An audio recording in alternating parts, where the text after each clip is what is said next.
Salut à toi, j'espère que tu vas bien. Moi, ça va vraiment bien aujourd'hui. C'est une belle journée de pluie, il y a eu des orages ce matin, c'était très fort.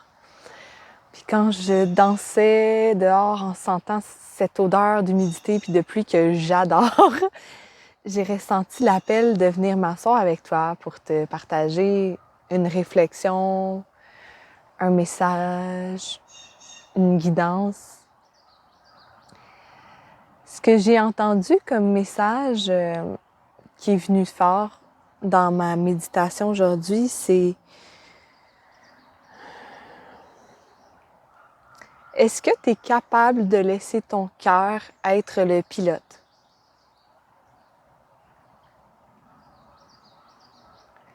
Est-ce que c'est accessible pour toi comme posture de laisser de côté ton mental, les attentes de la société, les obligations que tu t'es forgées au fil du temps, des années? Est-ce qu'il y a des moments où est-ce que tu es capable de tasser ça pour écouter la voix de ton cœur? Il n'y a pas de bonne ou de mauvaise réponse, mais c'est un discours, un enseignement qu'on entend beaucoup dernièrement dans la communauté spirituelle, parce que je pense que c'est une clé primordiale dans la transition planétaire. C'est un des leviers principaux dans notre transition intérieure en tant qu'individu. Et c'est ce qui va enclencher la transformation, l'évolution de conscience à un niveau planétaire collectif. Cette capacité-là de venir s'asseoir dans sa voix la plus profonde pour entendre ce que notre cœur veut nous dire.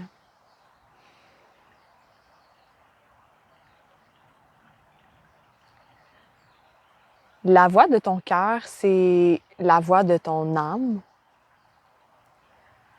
C'est ta conscience supérieure, ton higher self, qui passe par tes émotions,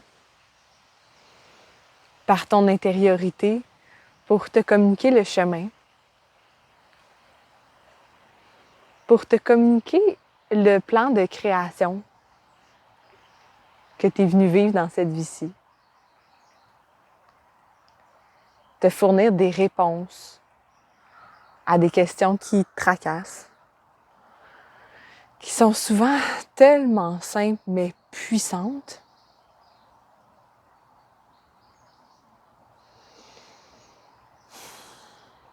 J'aimerais ça qu'on adresse quelque chose aujourd'hui ensemble.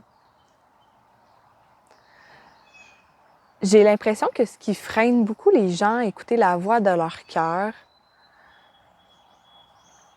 c'est à cause de certaines expériences passées qui ont tourné négativement. J'avais cet élan-là d'aller vers cette personne que j'aimais, d'entreprendre tel projet, de faire tel changement. J'ai écouté la voix de mon cœur cette fois-ci et j'ai eu de la douleur. Donc, pourquoi est-ce que je devrais faire confiance à cette voix-là? Puis c'est un blocage ou un questionnement qui est tout à fait valide. Mais c'est important de séparer, faire la distinction aussi. La voix de ton cœur, c'est la voix la plus pure de ta conscience qui vient s'exprimer par tes émotions, comme j'ai dit. C'est comme ça que moi, je le conçois, en tout cas. Mais il y a la voix de ton ego qui s'entremêle dans ces discours intérieurs-là. Puis la voix de ton ego, en soi, elle n'est pas mauvaise. C'est un outil excellent et essentiel pour vivre sur la Terre en société. Tu ne pourrais pas survivre 2 secondes ici sur Terre sans ton ego. Tout le monde a un ego.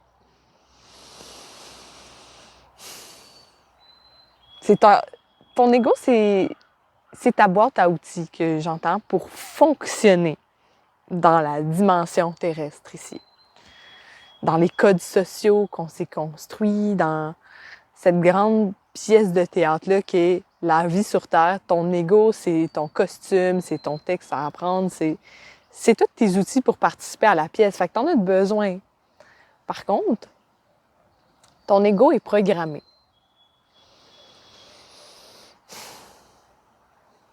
Dès l'enfance, il a été programmé par tes parents qui t'ont dit « Tu peux pas faire ça. T'as pas le droit. Tu vas te faire mal. C'est dangereux. »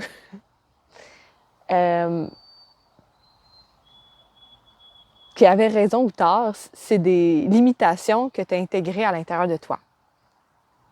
Dans tes cellules, dans tes émotions, dans ton inconscient. C'est aussi ce qu'on te dit à l'école. La garderie. Il faut que tu te maries, que tu aies des enfants, que tu aies un... Comment on appelle ça, là?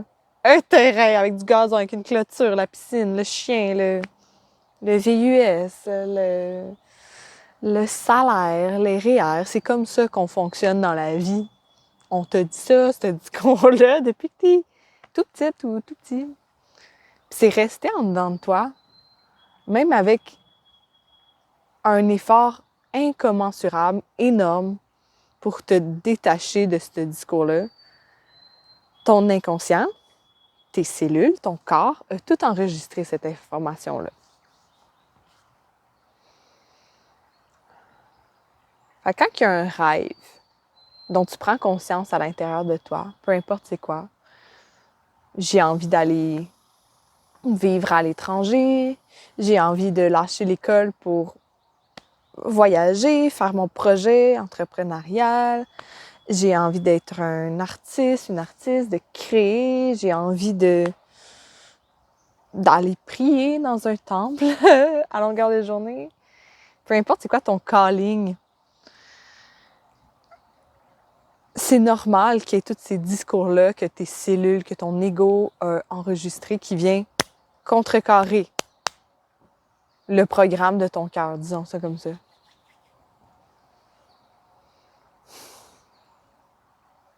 Alors même quand il y a quelque chose qui semble venir d'un désir profond, il y a de fortes chances que si cette voie-là t'a amené à un lot de souffrance, j'aimerais dire un lot de défis ou de potentiel de guérison, c'est parce que c'était pas la voix la plus pure qui parlait à travers toi. C'était la voix de tes conditionnements et de tes blessures. Pour avoir accès à vraiment ce que ton cœur y dit, qui, je crois, que c'est des choses qui sont présentes depuis l'enfance en toi, mais qui ont été contrecarrées, qui ont été contrôlées, qui ont été mis dans un tunnel vision, des œillères. On a enfermé la voix de ton cœur, on l'a réprimée, on l'a moulée. Alors tu penses que c'est ça, mais c'est pas nécessairement ça. Il faut aller déconstruire tout ce moule-là pour avoir accès à la voix de ton cœur dans son entièreté, dans sa pureté en fait. Moi, je sais que j'ai des rêves qui m'habitent depuis l'enfance, comme l'écriture, la musique, connecter avec les étoiles, avec les humains ici, les animaux, la nature, trouver mon âme sœur, avoir un amour comme vous. C'est tous des rêves qui font partie de moi depuis l'enfance, dans le fond. Mais les blessures, les conditionnements ont fait en sorte que j'ai dévié de ça, que j'ai dû, en fait, que j'ai déformé la vision de ces rêves-là. Ah bien, si ce que j'aime, c'est écrire, en fait, ça me prend un travail monétisable, donc je vais étudier pour enseigner l'écriture, la littérature.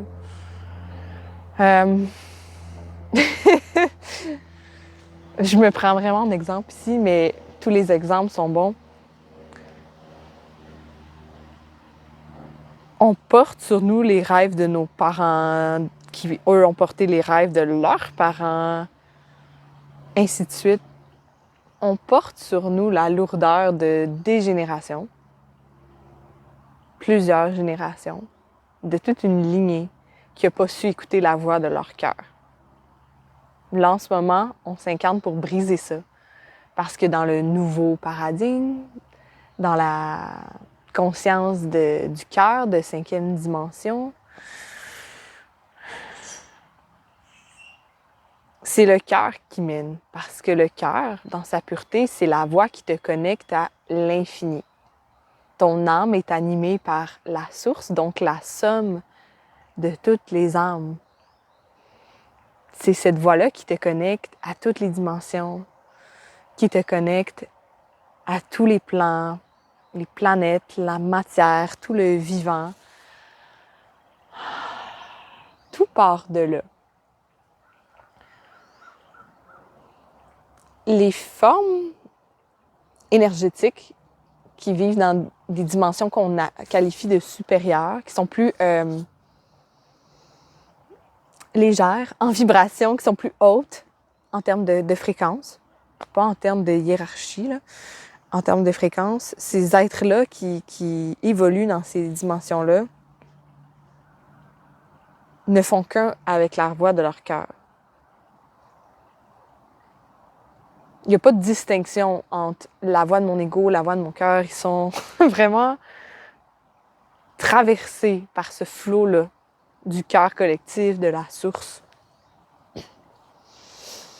Si ça t'intéresse, j'ai fait un soin il n'y a pas longtemps en collaboration avec l'énergie cosmique, l'énergie christique. C'est un soin qui aide beaucoup pour reconnecter à cette voie-là. Petite parenthèse, si tu sens l'appel, il est sur YouTube aussi. Mais oui, de reconnecter à cette sagesse universelle-là, c'est avec ça qu'on va pouvoir guérir collectivement. Qu'on va se sortir du paradigme de la peur. C'est quoi le paradigme de la peur? C'est le fait que le matin, tu n'as pas le goût d'aller travailler dans ta job de marde. Désolée, ça sort comme ça. Parce qu'on te dit qu'il fallait que tu payes. Parce qu'on te dit qu'il faut que tu payes pour habiter dans cette maison-là, avec cette voiture-là. Puis qu'il faut que tu payes pour arrêter de travailler un jour. C'est ça, le système de la peur. Qu'il faut que tu continues de consommer, d'aller au magasin, de te pointer dans des lieux où ce que ça te tente pas d'être, avec des gens que ça te tente pas d'être, parce que ça paraît mal de pas le faire. C'est ça aussi le régime de la peur. Ça vient s'immiscer dans toutes les sphères de notre vie, qu'elles soient affectives, qu'elles soient dans le mental, l'intelligence, philosophique, corporelle. On nous dit qu'il faut qu'on consomme ça ou ça. Tu as un cancer, il faut que tu prennes de la chimio, il faut que tu prennes cet ensemble de pilules-là parce que sinon, tu vas mourir. Il faut que tu ailles voir ta famille, il faut que tu te reproduises, sinon tu vas arrêter d'exister après ta mort. Il faut que tu ailles à l'école, il faut que tu aies un bon salaire, sinon tu vas échouer dans la vie, tu vas être une failure. C'est tout ça, le régime de la peur. Il faut que tu te maries. Il faut que tu aies un homme ou une femme dans ta vie pour te compléter. Parce que sinon, on ne t'acceptera pas. C'est ça qu'on fait en société. C'est tous ces discours-là mis en place. Le régime de la peur.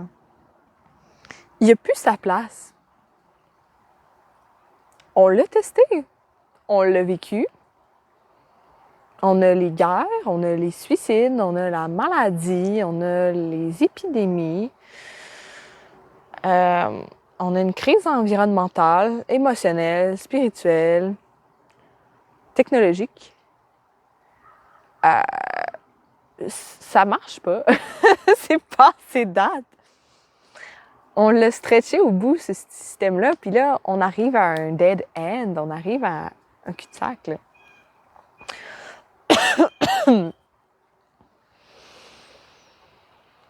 Maintenant, c'est le cœur qui veut reprendre sa place. C'est lui qui veut se réinstaller dans ta vie puis te dire quoi faire, où aller. Parce qu'en bout de ligne, peu importe combien tu gagnes, peu importe combien tu as d'abonnés sur les réseaux sociaux, peu importe, je sais pas moi, le nombre de linge que tu as dans ta garde-robe, je sais plus quel exemple nommer. Peu importe tout ça, en fait. En bout de ligne, ce qui va compter sur ton lit de mort, c'est est-ce que j'ai fait ce que j'aimais? Est-ce que j'ai profité de mon corps, du sensoriel, de la vie, de toute la richesse sur la terre qu'elle a à m'offrir? Est-ce que j'ai assez aimé? Est-ce que j'ai assez pardonné? Est-ce que j'ai assez vécu? Est-ce que je me suis donné le droit de vivre librement? C'est un mot-clé qui m'a habité aussi en méditant avant la guidance, la liberté. Le cœur, c'est la voie de la liberté. Et la liberté, c'est pas l'absence totale de responsabilité. Comme qu'on peut se le figurer, je peux pas être libre parce que j'ai des enfants, parce que j'ai des vies qui dépendent de moi, j'ai des responsabilités, j'ai des contrats, des comptes à rendre. La liberté, c'est pas l'absence de responsabilité. La liberté, c'est de pouvoir choisir les responsabilités qui font sens pour nous, qui sont alignées avec notre façon de vivre, d'aimer, qui découlent de nos valeurs. Une petite miette dans la gorge, j'ai mangé du granola tantôt. Excusez. La liberté, c'est de pouvoir être 100% soi-même, sans avoir peur du regard de l'autre. Peu importe qui est l'autre. Peu importe qui est l'autre. Que ça soit notre père, notre mère, nos enfants, notre mari, notre femme, notre patron, patronne. Que ce soit nous-mêmes. Est-ce qu'on est capable de s'accepter dans toutes nos forces, nos faiblesses, notre humanité? Puis de se dire, c'est ça que je veux. Et il y a cette peur-là qui revient, la peur de changer de vie, la peur de faire le saut, la peur de se tromper, la peur de se planter. La peur, c'est fait pour être transcendée. C'est pas fait pour s'asseoir avec puis la laisser diriger notre vie. La peur devient à ce moment-là un poison. Puis elle s'infiltre dans tous nos corps, nos cellules, nos décisions, notre santé. La peur est faite pour être transcendée. C'est un tremplin vers ta liberté.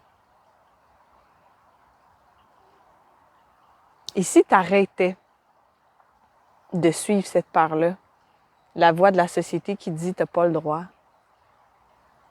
tu ne vas pas réussir, tu vas manquer, la peur du manque. On est des animaux extrêmement conscients, puis c'est un privilège. On a cette chance-là d'avoir une perception extrêmement aiguisée de nous-mêmes, de notre environnement, de notre contexte de vie. On est capable de se sortir du survivalisme, de cette peur-là du manque qui est imprégnée dans nos cellules. C'est quelque chose que je te recommanderais de faire si ça résonne avec toi dans tes méditations, les expériences énergétiques que tu vis, tes méthodes de guérison que tu emploies, peu importe si c'est la méditation, peu importe. Adresse cette peur-là. Dis à tes cellules qu'elles sont en sécurité, que c'est sécuritaire pour toi de suivre le chemin de ton cœur. Tu n'auras peut-être pas ce que tu veux Ce qu'on va t'offrir, ça ne correspondra pas à tes attentes, mais tu vas avoir exactement ce que tu as besoin pour pouvoir vivre et t'accomplir. Et tout se fait selon un rythme. Hein? La nature, les plantes, les animaux, les astres, c'est pas né en un claquement de doigts. Hein? Ça a pris quelques milliards d'années, en fait. Alors, si les choses que tu veux apparaissent pas tout de suite et que tu te trouves dans une posture d'impatience, c'est peut-être bon pour toi d'être en nature, de connecter avec la terre, de l'observer, de se dire, est-ce que je vais crier après une plante parce qu'elle fleurit pas, parce qu'elle pousse pas assez vite? Ça serait insensé, hein? Alors pourquoi je me tape dessus parce que je ne vais pas à la vitesse que je veux? Accorde-toi cette empathie-là, ce réalisme-là, qu'en ce moment, les humains ne vivent pas à une vitesse qui est raisonnable pour l'humain. Accorde-toi l'espace, les jours, les semaines, les années, pour trouver ton rythme.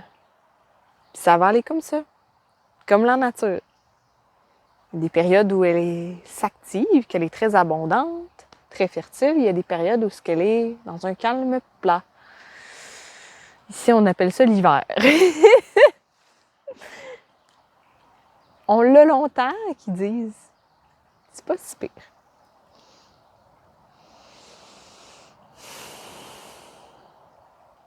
Alors voilà. C'est ça les messages qu'il avait envie de passer pour toi aujourd'hui. D'avoir le courage d'être libre.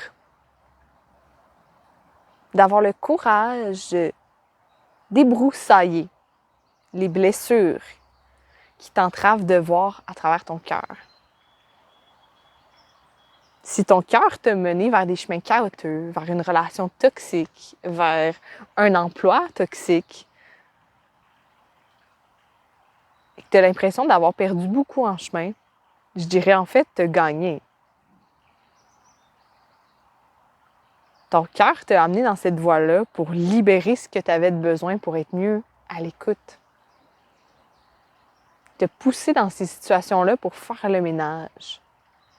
Pour qu'ensemble, vous puissiez désamorcer les constructions de ton ego qui entravent la voie de ton cœur véritable. Parce que si tu es conscient dans ton processus, puis que quand il y a une expérience qui est douloureuse pour toi, si tu prends un moment pour t'asseoir avec, aller voir où ça fait mal, pourquoi ça fait mal, que tu réussis à retracer tout le chemin qui t'a mené jusqu'à cette douleur-là, tu vas les voir, les conditionnements. Tu vas les voir. Pratiquer le journaling, c'est excellent pour ça. Va en toi-même, débroussaille le chemin. Et plus le chemin va se clarifier, plus la route va être agréable. Tu n'auras pas besoin de revivre des expériences désagréables si tu parviens à bien les intégrer. C'est comme la cuisine. En général, quand on rate une recette, on n'a pas besoin de le faire 3000 fois. On comprend le « Ah, j'ai pas mis assez d'eau. J'ai brassé trop longtemps. » C'est une chimie. Vois ton intériorité comme une chimie intérieure. L'alchimie de ton être.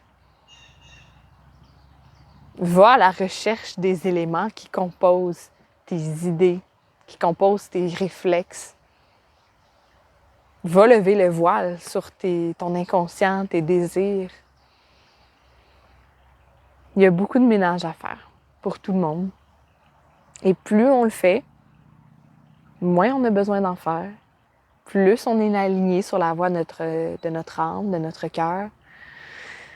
Et plus qu'on est épanoui puis libre.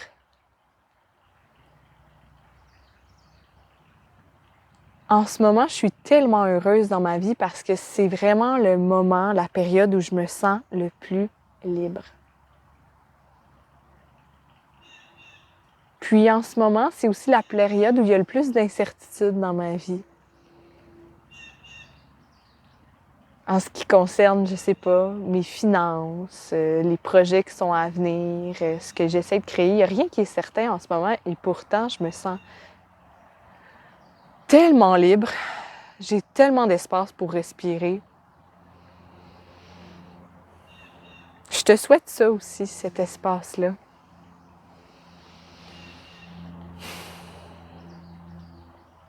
Je te souhaite de créer le contexte où tu vas pouvoir le plus te déployer puis être toi-même.